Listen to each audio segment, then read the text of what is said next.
In any case, let's move on. We were on a partnership when this person distracted us, shouting, "Go and bring gas, or whatever." Then, all well and good. So, let's look at private and public liability companies. For those of you who attended our initial class, actually, Good morning. those of you who attended the initial class, you remember that we said we have private limited liability company, and we also have public limited liability company.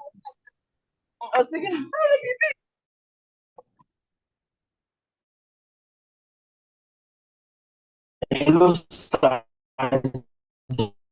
Just mute everyone now, please. I want you to unmute yourself.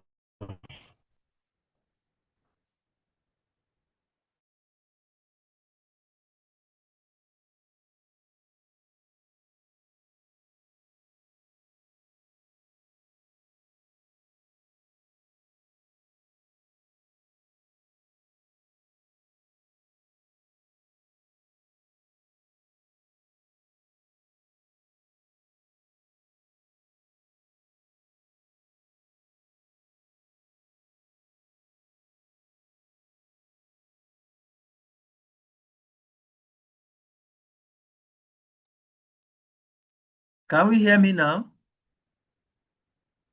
Hello? Can we hear me now?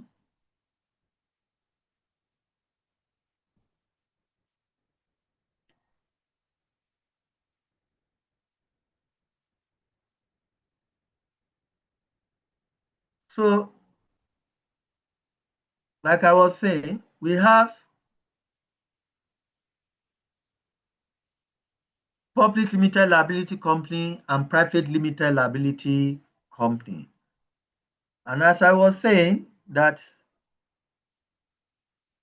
there is difference between Yes, private everybody limited can liability hear you. company and public limited liability company.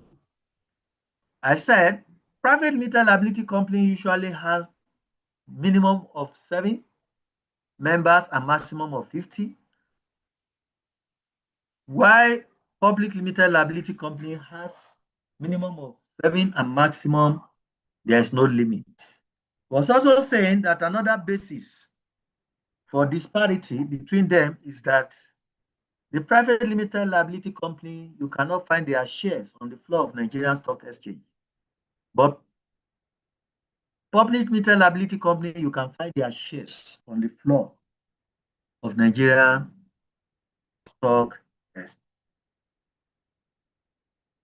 So having said that, they have their advantages and their disadvantages.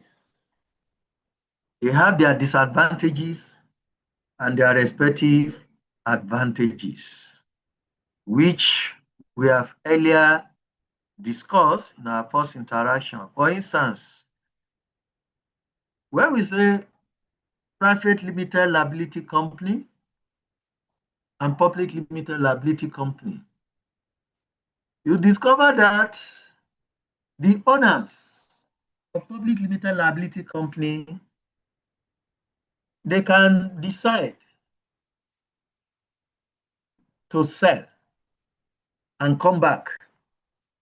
For instance, you find people in public limited liability company, they will sell when the value of share is very high, and they come back to buy when it is very cheap. You cannot do that with private limited liability company.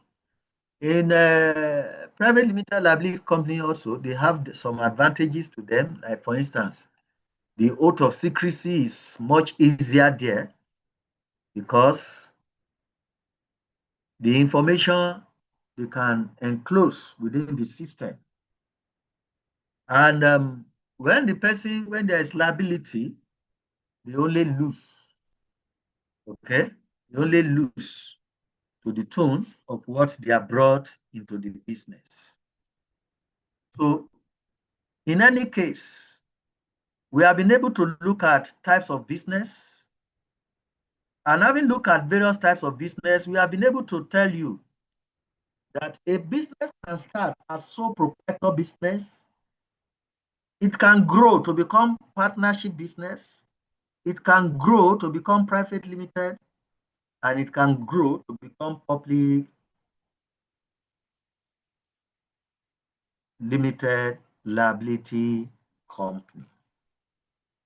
So you don't ignore a business that you are starting young today. You can grow that business to become a big business tomorrow. You can grow that business to become a very large business tomorrow. And there are so many advantages that are associated with each type of business. If you have a public limited liability company, for instance, it is easier for them to make money, and it is easier for them to expand. It is easier for them to train their employee because they have the money. It is easier for them to interact with government, okay? Because they have been known over the years as part of the organizations that are helping the economy, employing large number of people, and government is making income from them through tax and all what have you. So in essence, we don't say a particular business is not good or whatever. In fact, if you see advanced countries, they encourage businesses to start as sole proprietorship, and they encourage them to grow. They give them environment to also grow, to move from being just sole proprietorship to any type of business they admire to be. So you as individual, we are not just teaching you this knowledge just to pass exam, but you can also implement. Nigeria is waiting for you to come up with businesses, because the more we have sole proprietorship, the more we have partnership, private limited, public limited, the more crime will be out of our society. You see huge crime in the society. Why? Because majority of people, they don't have work to do. But if you have businesses being started at sole proprietorship, and you have a partnership, all of them are doing well, and so on and so forth, you discover that the level of crime will reduce. The economic buoyancy will be returning by and by. And when we have economic buoyancy, the government will be happy that the society is in comfort. So let's look at cooperative society. Cooperative society is usually a type of business that the group of people who come together to form that business, in most cases, they constitute the source of patronage to the business. In the initial class we had on this, this is a revision class. In the initial class we had, I was telling us that if you have cooperative society, what it simply means is that some group of people have agreed to come together. Let's put our resources together to form this cooperative society to better our lives. You want to, when you set up such now, you use the avenue to buy things cheap. You want to buy fridge, buy freezer, you can take loan from there. Okay. There's rule that if you're a member of cooperative society, they can give you loan up to ×2 of what you have with them. Some they can give you up to ×3 of what you have saved with them. Number one, they don't charge huge interest, very minimal, very little interest. Unlike bank that will be charging you up to 2-digit interest. Number two, the mode of payment, they make it very easy for you. And at the end, the cooperative society pay what we call dividend, pay dividend, okay, to its members. So you can have consumer cooperative society, that is people supposed to go and use their money to be buying. They say, okay, let's form cooperative society so that instead of buying things expensive, we begin to buy cheap from our cooperative society. Okay, we have producers cooperative society. Instead of their product to be wasting in farm or whatever, they come to cooperative to buy common truck that can help them move it to market. They use that cooperative to buy fertilizer and bulk that all of them can share cheaply, and so on and so forth.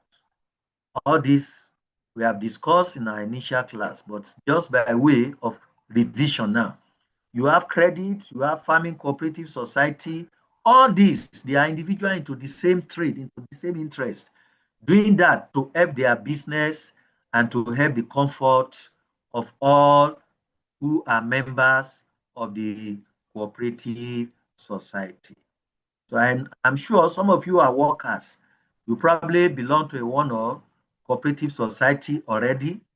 And so I'm sure I'm talking to those people who are also already practitioners of some of these things we are saying.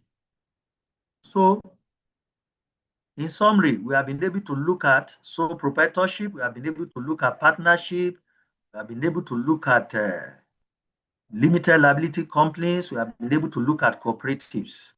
And so I want to thank every one of you for being part of this revision class this morning. This slide is already with you. I've sent it to you earlier on. You can revisit it time and time again. So thank you for listening. Anybody with any question, please? You can entertain one or two questions before we call it a day. I can see Nabo Precious. You have a question, please, you can ask. Number two person, Momo Christian. Okay. Good morning, sir. Good morning. Now, Please, my question is about the cooperative society. You made okay. mention of farming cooperative society and credit cooperative society. I didn't understand Yes. the explanation. Please, can you come again with the explanation? Okay, if you are a farmer and you come together with other farmers, it becomes a cooperative society because there are things that will be more expensive for you to do as an individual. For instance, it will be expensive for you as an individual to go and buy tractor. But if you come together as cooperative society, the money that you people have contributed, you can use it to buy a tractor. And when you use it to buy a tractor, instead of you to now say, okay, until 10 years when you can save to buy tractor, within a year, tractor can come in because there is cooperative society, everybody is contributing to. And because you are a member, if you're supposed to say, okay, I need to make use of this tractor, and they are charging you maybe 10,000 per hour from where you have gone to say, okay, I want to rent it. Because it's your society that is renting it to you, they may say, okay, instead of paying 10,000 per hour, just be paying 1 naira. So you see how it comes in. Again, if you want to buy seed that you want to plant, it may be so difficult for you to get access to it as individual or even expensive. But if all of you come together, you can go to government as a body and place your request. Government can easily assist a body of people than a single individual. Okay, politicians will recognize you because you have constituted a block of individuals that can raise a joint voice, even against the voting trend. So you discover that coming together as cooperative society makes it easy for you to get access to equipment, get access to government attention, and so many other things. Then for the credit, there are things that ordinarily when you are looking at that, okay, as individual, they say go and get collateral security, go and get this, go and get this one to put down. But if you are coming as a body, you understand the assets of that body can stand in, okay, as okay. This thing, you don't need to go by yourself. The body to which you belong is the one that will get it and distribute it to you, okay. And as you are making your income, you begin to pay it back in a mode that will not affect your business. Unlike when you have to dip hand into your business to pull out what you want to use to buy upfront. No. So you can make use of so many things, then you pay back later. They can give you fertilizer to use on credit, give you this to use on credit. Then when you make income from your farming or for whatever thing you are doing, you now begin to pay back after you have enjoyed the credit. I hope I've been able to offer clarification to your question. Precious.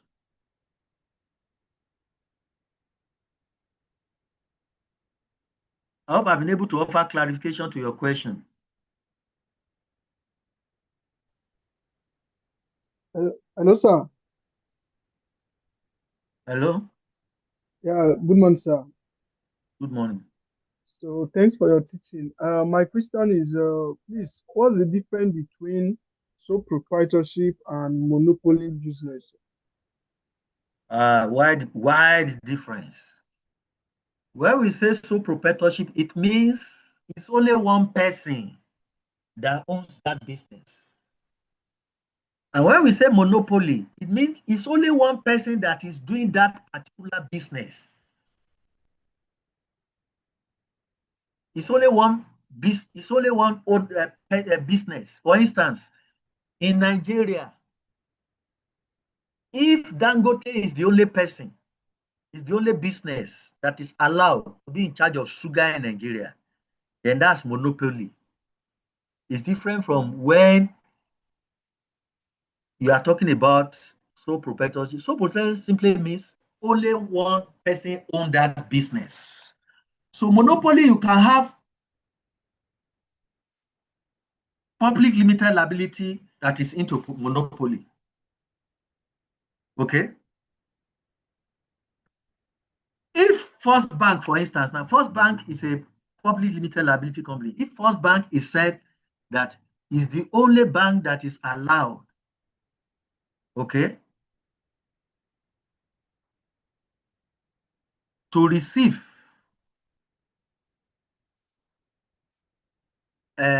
proceeds from JAMB. Let's say people are buying JAMB form, and the JAMB said it's only First Bank that people should pay the money they are using to buy JAMB form. Now, by so doing, which means the monopoly for purchase of JAMB form has been taken over by First Bank. Meanwhile, First Bank is not so proprietary organization. So in most cases, you find monopoly when a particular organization is the only organization that is allowed or by law, whatever, to be in charge of a particular kind of business. Then you say it's a monopoly. If you have in Nigeria only one company that is supplying electricity, then that's monopoly. That's monopoly. I hope you get the clarity now. And that company that is supplying it does not mean that it's only one person that owns that company. Maybe a type of company that is partnership, it may be a type of company that is a cooperative society, might be public limited, might be even private limited. Once that organization is the only one that is being allowed to do a particular type of trade or deliver a particular type of service or deliver a particular type of product, then you say it's monopoly. Is that clear? Hello, is that clear? Once you ask a question and I've responded, I expect you to be on so that after I explain, you can give me the feedback that is okay by you. Okay, so in the absence of any other question, thank you for participating in today's class. So you can Good morning, sir. Watch out for the Good morning, Good morning, sir. sir. good morning. My name is Gabriel, Sir, sir. Okay. I have a question to ask, sir. Under the cooperative society, sir, we have a cooperative set by a group of company, a cooperative set up by a group of company. But my question is that when a worker want to request for loan, there is a benchmark for them, like maybe 33%. And they said that it's from maybe Nigeria Cooperative Society benchmark, that the staff, the worker cannot be given ×2 due to his or her take home. Is there, my question is this, is there any benchmark set up by the Nigerian Cooperative Society that is affecting this area? Yes, there's a governing rule by Nigerian Yes. Cooperative Society. However, Society. the individuals coming together to form that cooperative society, they can always make recommendation. They can always make recommendation. For instance, most of the cooperative society in corporate organizations that are formed by their staff, most of them will allow staff to get a loan up to ×2 of what they have. But if you look at those artisans, people who are plumbers, who are carpenters, welders and some organizers and the rest, some of them they allow members to get loan up to 3 times of what. So it's recommendation. Yes, it's recommendation they make to that central body, and it is ratified. You know, majority of corporate organizations in Nigeria, they like to make things strict. You understand? And so whatsoever thing they recommend to the central body, what is ratified, that's what they'll be implementing. All right, sir. Thank you for the explanation. It's not universal in all cases. It's not like that in all cases. Oh, yes, sir. Okay. Thank you very much, sir. Good morning, sir. Morning, madam. Yes, sir. Sir, please, I want to ask, what are the benefits attached to when someone register a company name with limited? With what? Like when someone register a company under CAC and after now added limited to the front of the company name, what are the benefits? Okay, thank you for your question. Adding limited to a company name is not the prerogative of the person. It's not the prerogative of the person that is registering that business.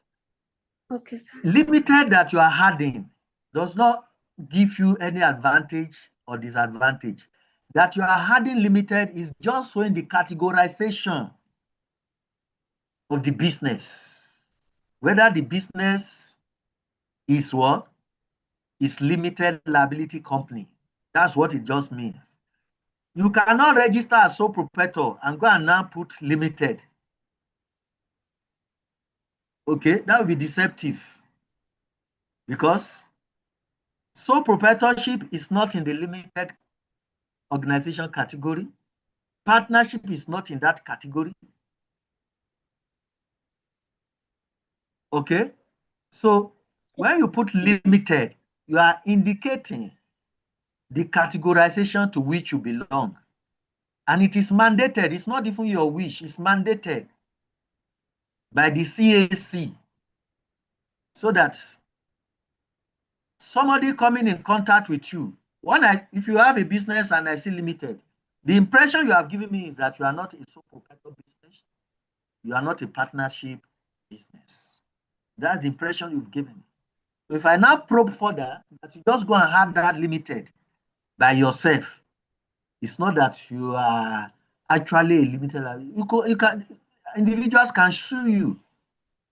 Okay, because that limited simply means what the interpretation of that limited in real sense is that if this business has problem and it has to fold up or it becomes an indebted business, what you are going to lose is limited to what you have contributed to that company. So if they say the money that this company needed is 10 million, and what among the people who own that business, what you brought into that business is 1 million. So if that business has a problem and it can no longer exist again, you can only lose that 1 million you have brought into that business. The people cannot come after you and say, okay, you have a car you are riding that worth 50 million. Let's go and sell that car. He has a house in so place that worth 50 million or 200 million. Let's go and sell it. No, you will only lose what you have invested in that business. That's what that limited means. Okay? Yes, I hope I've been able to offer you the clarification. Yes, sir. Thanks very much, sir. So in the absence of any other question, thank you for participating in today's class. Hoping to also meet again, maybe in the near weeks ahead, to also meet physically again, to also interact. For those of you attended class, we have also met physically. I know I've met business admin, I've met accounting, I've met finance department respectively. I hope we are still going to also meet very soon to physically for us to interact further. So thank you for today's participation. Have a nice weekend.